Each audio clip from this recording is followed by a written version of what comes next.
Assalamualaikum warahmatullahi wabarakatuh. Jumpa lagi dengan Taka Jokrebo Channel.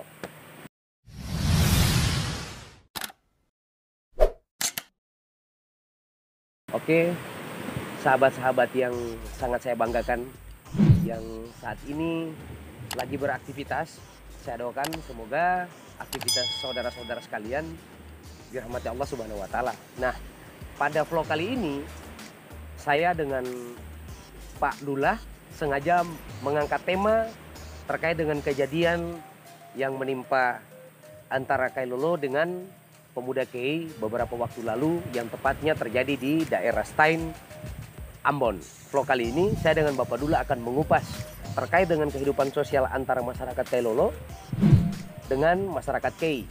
Oke Pak Dullah. Pak Dullah, terkait dengan kejadian yang menimpa masyarakat Kailolo dan masyarakat KEI beberapa waktu lalu atau konflik yang terjadi di daerah Stein ini cukup mengundang perhatian publik. Nah,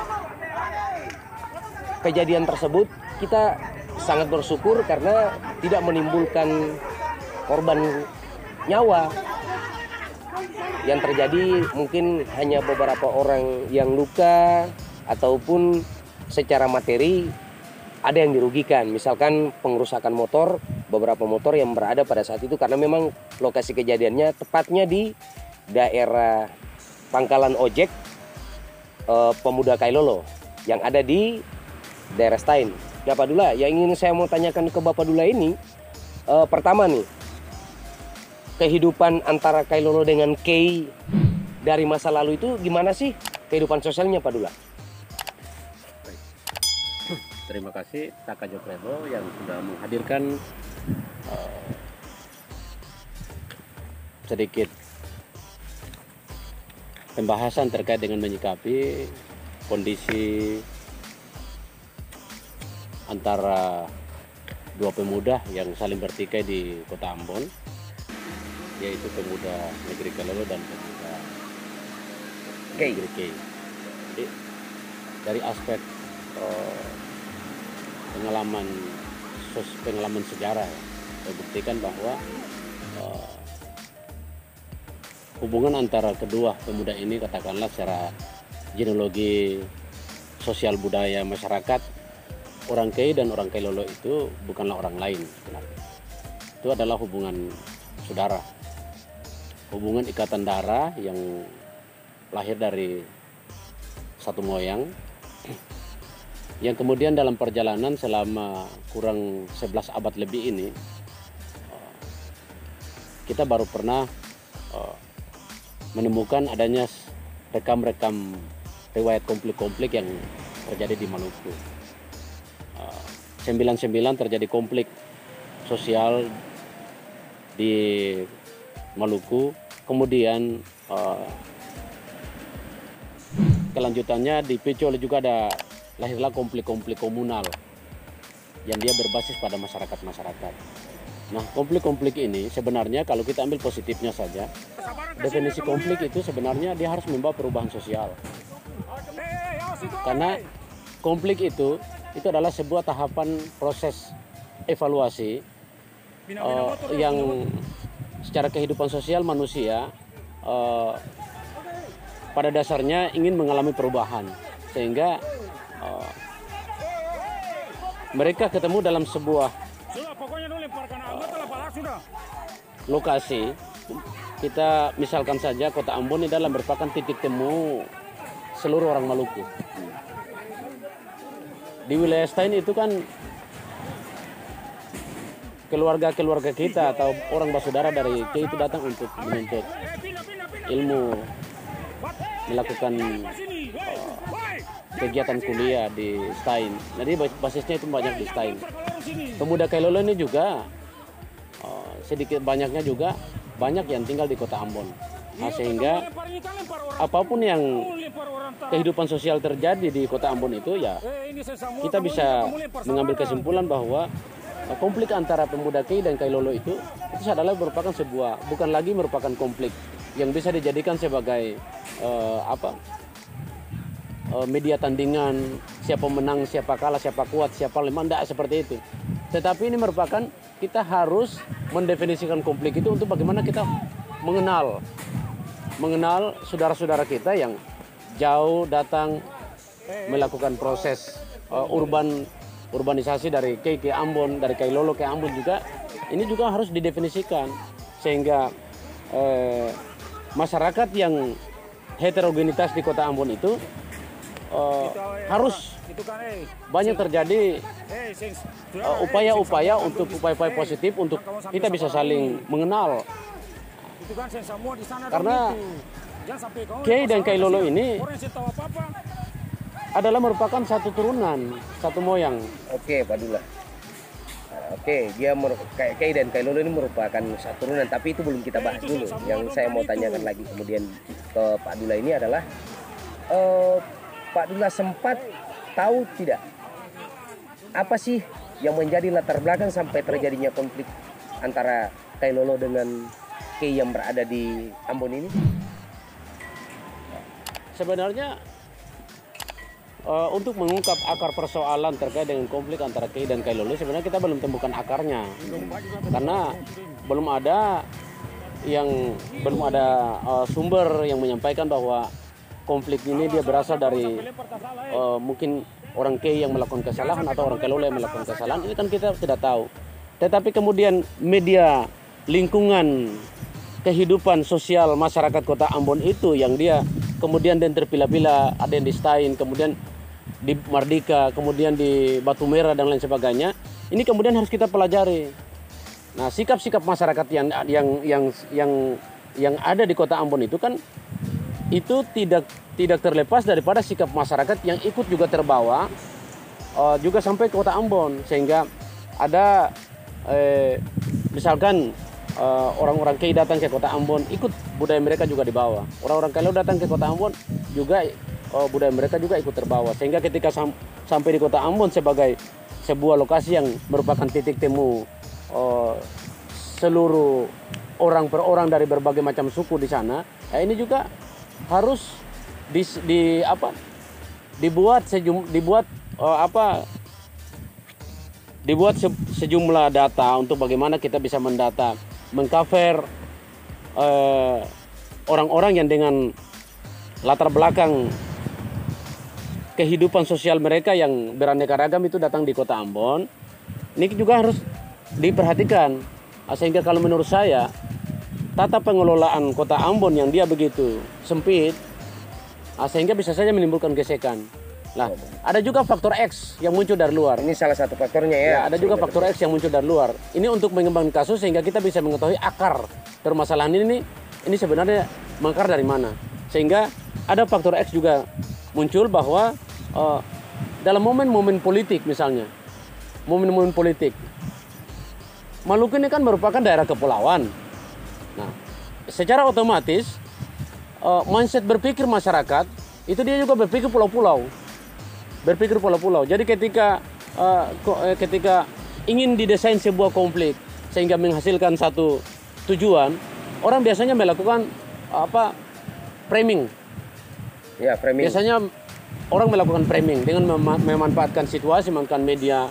Orang melakukan framing. Bisa saja pangkalan terminal ojek itu bisa dijadikan sebagai sebuah media untuk bisa menyampaikan sebuah statement yang mungkin bisa membangkitkan adrenalin masyarakat orang Kei atau masyarakat orang Kailolo. Itu bisa memunculkan adrenalin, sebab biasanya orang memberikan isu dan lain sebagainya itu, saya sempat menerima beberapa informasi bahwa pertama orang Kailolo ini memiliki konflik dengan orang Tulehu. Beberapa jam kemudian isu itu berubah menjadi orang Kailolo sama orang Ambalau. Beberapa jam kemudian lagi menjelang sore kita sudah dikabarkan bahwa kita memiliki konflik dengan orang Kei. Sehingga kalau menurut saya ini bukan kesalahan siapa-siapa. Ini bukan kesalahan orang Kei, bukan kesalahan orang Kailolo ataupun orang siapa yang ada di situ. Tapi memang ini semacam sebuah bola semacam bola api yang Kembangkan. dikembangkan sehingga dia memicu konflik. Oh, begitu. Ya, jadi akar yang sementara saya ketahui dari hasil informasi yang menurut saya itu bisa dijadikan sebagai sebuah sumber untuk bisa dikaji secara lebih mendalam, maka sebagai orang Maluku yang tinggal di kota Ambon, mindset berpikir orang Maluku itu jangan selalu berpikir seperti kepulauan-kepulauan, ya. Tidak bisa berpikir kepulauan, karena kalau ketika dia berpikir pulau ini, maka lahirlah konflik-konflik komunal. Sehingga Masing-masing mempertahankan cara mempertahankan caranya, harga dirinya, bagaimana cara penghormatannya. Ada entitas budaya yang melekat pada orang per orang, suku per suku, itu ada. Sehingga ketika kita orang Kei datang ke Ambon, kita salah memberikan sapaan kepada mereka juga, itu juga sudah merupakan konflik. Orang Kailolo datang ke Ambon, memicu konflik. kita juga salah memberikan sapaan. Umpamanya orang Kailolo kalau mau datang ke Ambon ketemu orang saudara dari Hulali, biasanya mereka momo misalnya. Nah. Ini kan sebuah sapaan yang sudah familiar di masyarakat Hatuaha. Nah, kemudian kalau orang Kei datang ke Ambon lalu kemudian kita hanya kalau lebih saya inginkan kalau pemuda Kailolo dan pemuda Kei itu saling ketemu menyapa, boiratan timbang tanah, boiratan timbang tanah. Saya ingin seperti itu. Oh, ini Karena, istilah yang biasa ya, digunakan atau memang ini merupakan identitas? Ini identitas yang dia sudah merupakan bagian dari kearifan lokal dari kedua negeri itu. Jadi ketika kalau orang Kailolo ketemu dengan orang Kei di Ambon, orang Kailolo juga harus menyapa. Oke, Pak Dula. Boiratan, mereka akan menjawab pasti timbang tanah. Atau kita memberikan sapaan mendahului mereka, atau mereka memberikan sapaan mendahului kita. Biasanya mereka sampaikan boiratan, kita bisa juga menjawab timbang tanah. Tapi apakah apa yang disampaikan Bapak Dula yaitu terkait dengan sapaan yang melekat pada kehidupan budaya atau identitas masyarakat Kailolo dengan Kei ini, apakah memang ini secara kolektif sudah diketahui oleh generasi Kailolo dan Kei apa belum? Oh iya, kalau kita mau bilang secara kolektif juga belum, karena masyarakat yang ada sekarang ini tidak sama dengan masyarakat yang hidup pada 20 tahun yang lalu. Oh, begitu. Masyarakat yang hidup pada 20 tahun yang lalu, masyarakat yang menampilkan sosok profil masyarakat yang masih melekat pada masyarakat itu adalah ciri-ciri gotong royong, kehidupan masyarakat tempo dulu itu kan masyarakat yang suka bergotong royong, suka memberikan sapaan. Masyarakat sekarang nilai-nilai itu sudah hilang, sudah mulai mengkristal, sehingga pentingnya dilakukan sosialisasi identitas terkait dengan kehidupan sosial budaya di Kota Ambon yang penuh dengan berdatangan suku-suku, baik itu dari Maluku Tenggara, Lease, Seram, Buru, dan lain sebagainya. Ini kemudian akan menjadi bahan sehingga pemerintah Kota Ambon segera melakukan berbagai disertasi penelitian terkait dengan bagaimana caranya kita menyapa orang-orang yang memang yang datangnya dari luar, sehingga mereka di situ tidak hidup dalam sebuah kondisi yang termarginalkan.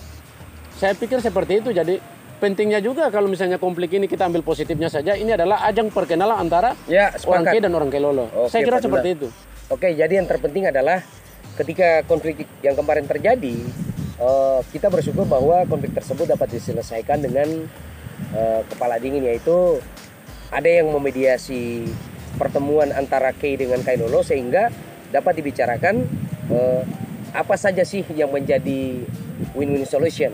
Namun yang menjadi pertanyaan kemudian, ini kan kita mendapatkan informasi kan lewat orang-orang yang memang datang dari Ambon, misalnya kepala pemuda dan beberapa pemuda yang lainnya, sehingga informasi ini juga saya berpikir bahwa belum valid sebenarnya.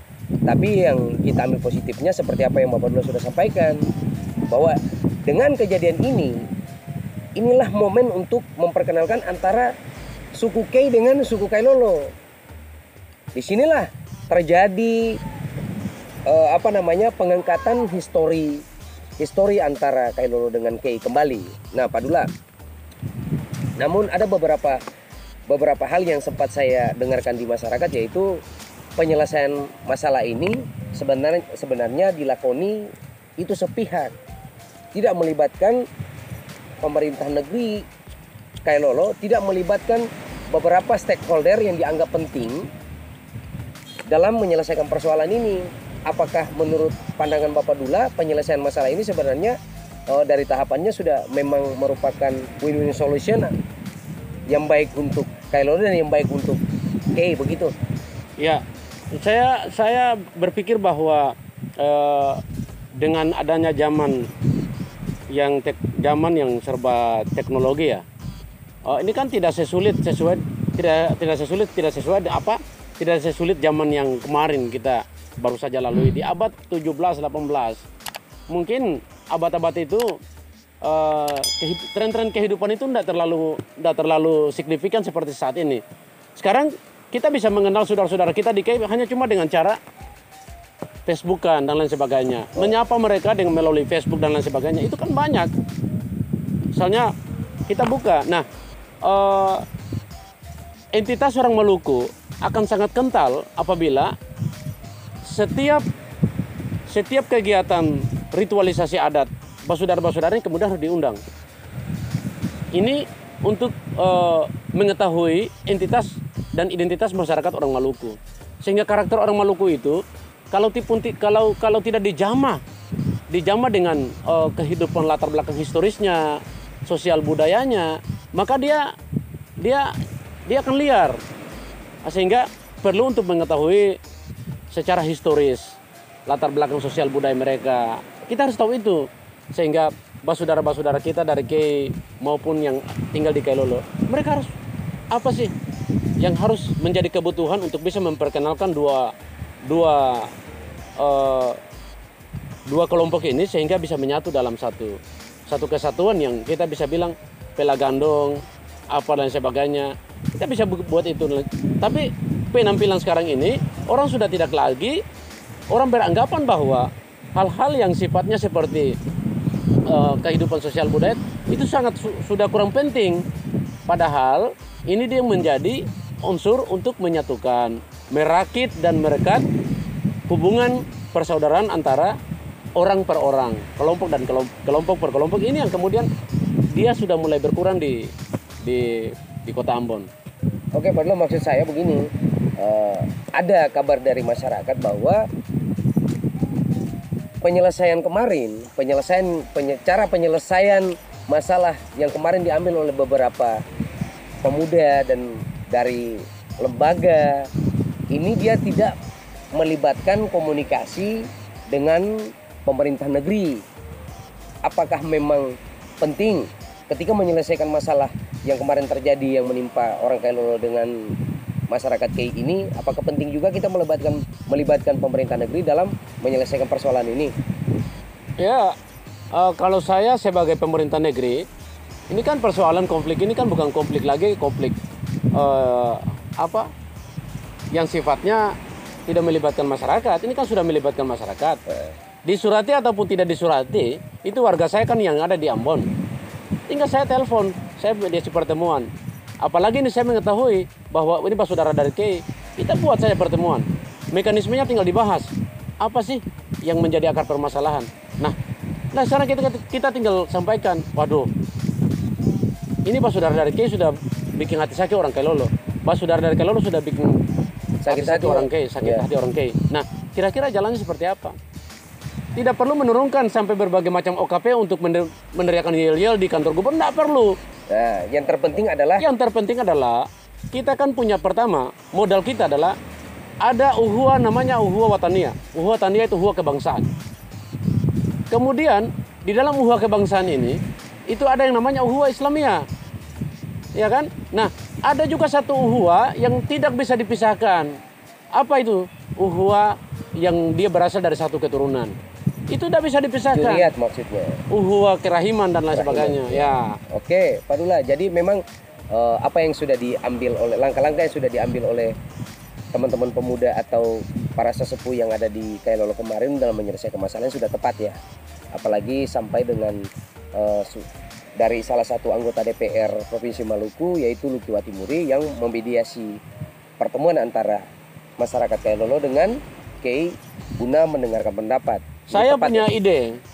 kalau menurut saya sebagai seorang peneliti, seorang sejarawan dan seorang budayawan, untuk merakit dan merekat hubungan tali persaudaraan antara orang Kei dan orang Kailolo, maka basudara dari Kei, basudara dari Kailolo, marilah kita sama-sama ke Gunung Nona, menziarahi makam leluhur. Nenek Boy Ratan kan ada di sana. Ayolah ke Gunung Nona. Oke. Panggil seluruh pemuda dari Kei, seluruh pemuda dari Kailolo. Makanya momen peresmian Karamat kemarin itu kan, saya juga sengaja mengundang itu orang Kei datang. Sehingga, ya, tapi kemudian karena kondisi COVID dan COVID-19, sehingga ide itu tidak saya lanjutkan. Oke, Pak Dula. Oke, jadi memang sudah jelas ya. Masalah ini juga saya pikir bahwa sudah clear. Sudah dari masyarakat Kei pun sudah menunjukkan sikap baiknya untuk sama-sama duduk bersama dengan masyarakat Kailolo. Begitupun dengan kita masyarakat Kailolo yang ada di Ambon sudah duduk bersama dalam membicarakan hal ini. Saya cuma bisa mendoakan semoga lewat kejadian ini kita semakin memperkuat tali silaturahim kita, sehingga ikatan sejarah dan ikatan darah kita tidak terputus, karena basudara Kei ini berada di Tenggara dan kita berada di wilayah Kailolo, Pulau Waruku. Oke. Nah, beranjak dari topik ini Pak Dula, kita masih tetap sama, namun kita review kembali, kita kembali lagi kepada hubungan sejarah antara Kailolo dengan Kei. Nah, yang paling melekat hubungan sedarah Kailolo dengan Kei ini dari mana sih Pak Dula? Ya. Coba tolong jelaskan. Skema perjalanan dakwah Islamiyah yang dilakukan pada 11 abad yang lalu itu ikut memberikan perubahan sosial untuk masyarakat Maluku, terutama basudara-basudara yang tinggal di Maluku Tenggara. Nah, lebih spesifik lagi basudara orang Kei yang ada di Tual Maluku Tenggara sana itu.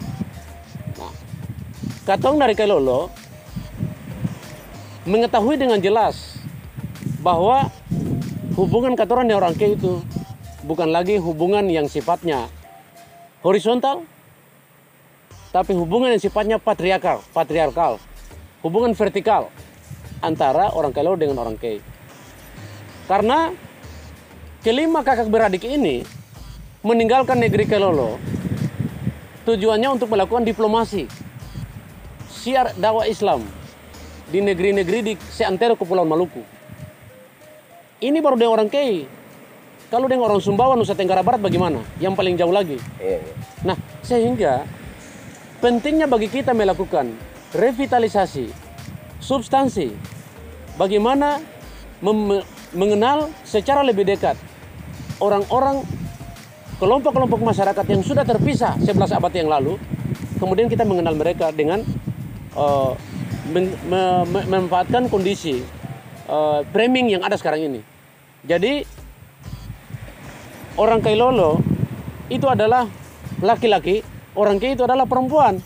Ini biasanya identitas ini melekat pada orang Kailolo dan orang Kei. Sehingga perempuan itu siapa, laki-laki itu siapa. Ini yang kemudian kita akan memberikan sebuah pembelajaran, sebuah pengalaman hidup kepada orang Kailolo dan orang Kei, sehingga kapanpun mereka ketemu, dimanapun lokasinya mereka berada, mereka harus mengetahui bahwa orang Kailolo dan orang Kei itu tidak bisa saling baku buang menurut orang Ambon. Harus seiring sejalan. Itu hukumnya wajib karena mengenal. Oke Pak Dula. Oke, jadi dari apa yang Bapak Dula sampaikan, di sini saya bisa tangkap agar ini bisa menjadi membuka wahana berpikirnya orang Kailolo dengan orang Kei, yaitu tadi Kailolo ini adalah laki-laki, mewakili laki-laki, dan Kei itu mewakili perempuan. Nah, Kailolo sendiri mewakili laki-laki ini dari siapa? Iya, kalau kita mengetahui juriyat perjalanan bahwa yang disebut laki-laki dan yang disebut perempuan, yang disebut laki-laki karena orang tua daripada Boy Ratan itu ada di sini. Orang tua daripada Boy Ratan. Ya. Oh, mungkin dari jadi sahabat YouTube sekalian, mungkin dari penjelasan Bapak Dula ini, saya bisa merekomendasikan kepada sahabat sekalian, ada di video sebelumnya atau vlog sebelumnya sudah dijelaskan terkait dengan ada beberapa kakek. Nah, yang kakek ini dia melahirkan beberapa anak yang termasuk juga adalah dari keturunan dari orang Kei, yaitu Nenek Boyratan. Mungkin bisa nonton di situ. Kalau misalkan teman-teman sudah nonton di situ, nanti bisa ketemu dengan penjelasan yang nanti Bapak Dula sampaikan. Jadi Pak Dula begini, dia memiliki dari orang tuanya yang berada di Kailolo, yang memiliki beberapa anak, termasuk salah satunya yaitu saudara perempuan. Nah, saudara perempuan ini adalah Boyratan ya, Nenek Boyratan. Nah, Nenek Boyratan ini kan punya keturunan yang berada di Maluku Tenggara, yaitu orang Kei. Mungkin yang saya sempat dengar adalah yang paling melekat secara darahnya adalah orang yang memiliki marga Boyratan, yang dia masih mempertahankan nama dari nenek ini, sehingga ini identitas yang perlu kita publikasikan, sehingga hubungan antara masyarakat Kailolo dengan masyarakat Kei secara darah itu tidak bisa dipisahkan. Oke Pak Dula, kalau di Kailolo sendiri dikenal bapaknya ini, nama bapaknya sendiri ini siapa? Nama ayah daripada Boyratan itu adalah Boyake. Ya. Boyake. Oke, dari Boyake memiliki beberapa anak.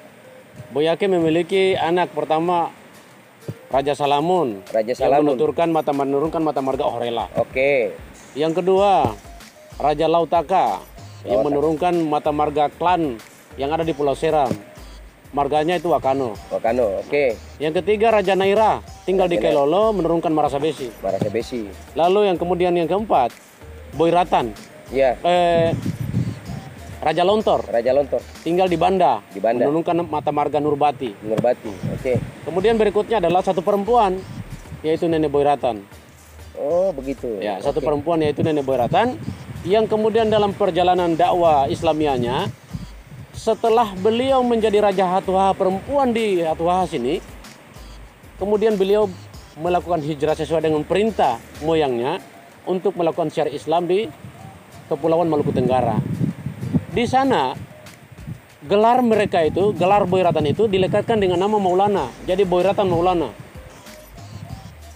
Nenek ini kemudian dikeramatkan di sana di Kei. Jadi bukan saja marga Boyratan yang ada di sana. Ada juga marga Boyratan, Rahantan, Divinubun.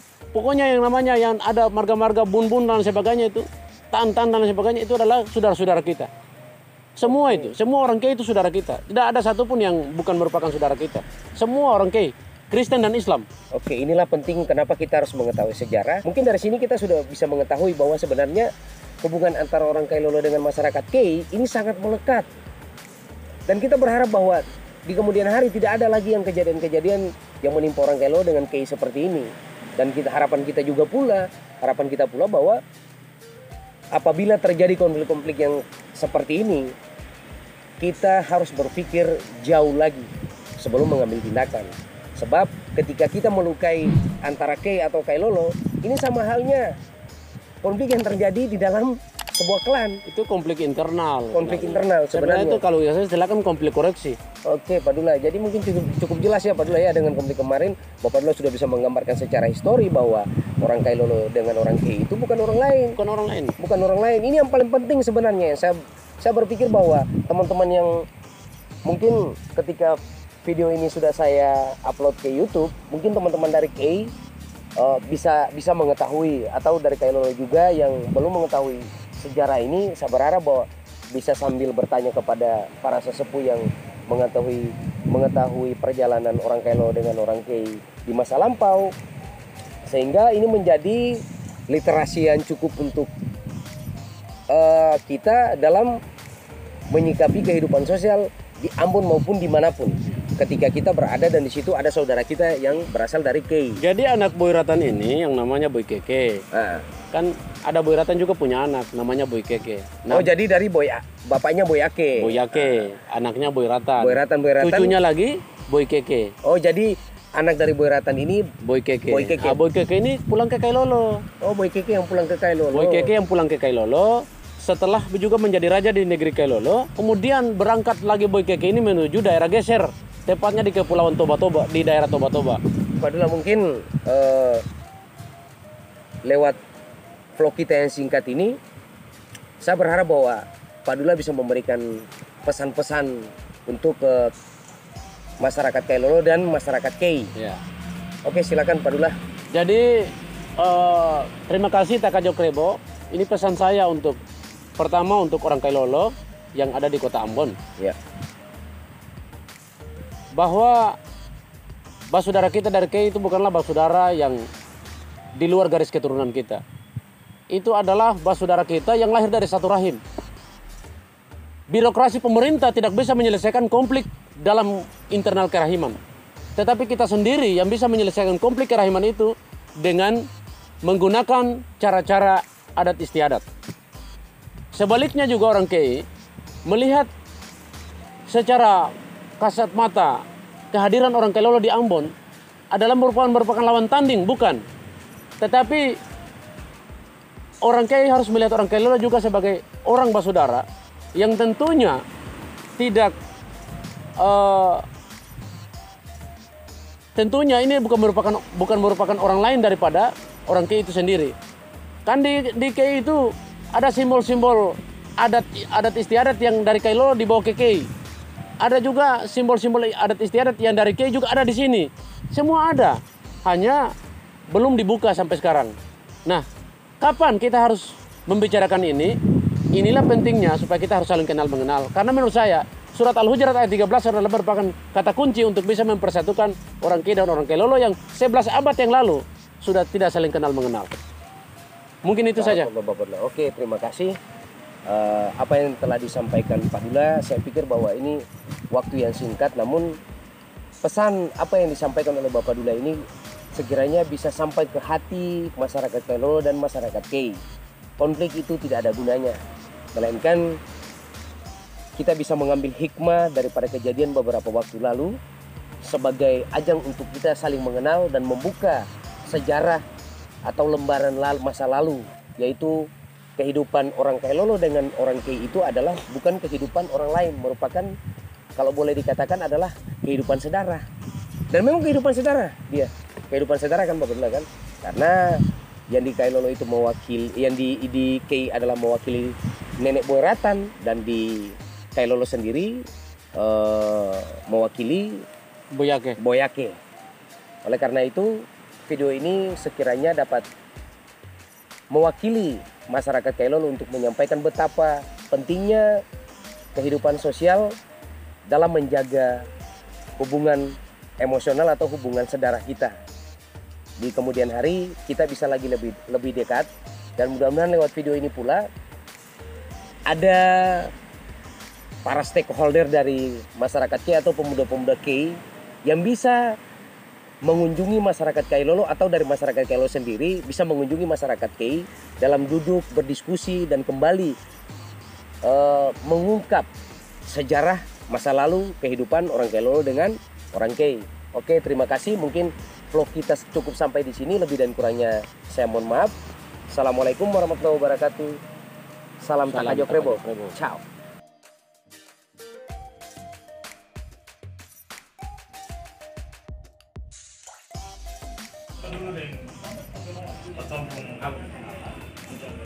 Ini semua lalu nanti ke depannya abang, kita semua anggota dewan siapapun, palingan kalau dari Kailolo ada anggota dewan orang mewakili itu, terus dari Kei abang yang mewakili, ada yang Richard. Ini kotoran tidak bicara partai ini, kotoran tidak bicara, kotoran tidak lihat di bawah anggota dewan. Tapi pengeluaran sebagai dokter yang ada di sini bisa bawa adik-adik orang. Tanggung jawab. Dan acara ini perlu kita tanggung jawab juga ya, Anda.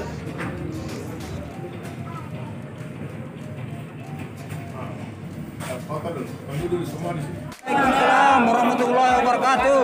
Yang beta hormati dan beta banggakan dan beta cintai pemuda Kailolo dan pemuda Kei. Beta cuma sampaikan para orang bahwa katorang ini basudara.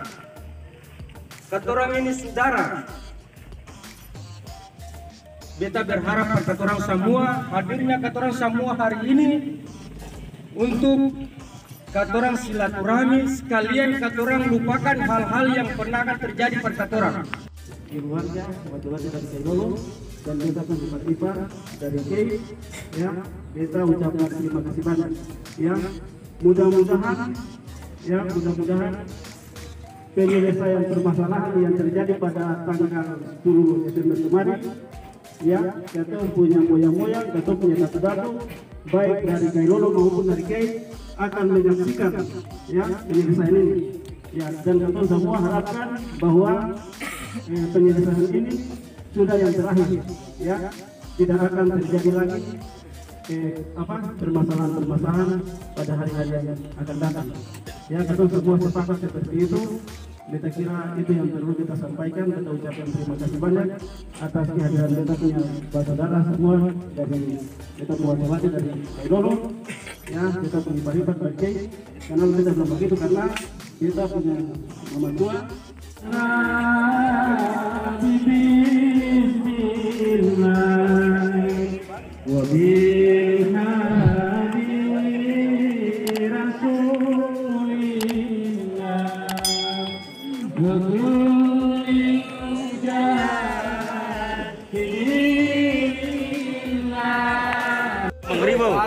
Lagu dulu.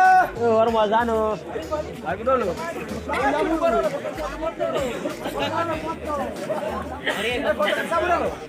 dulu.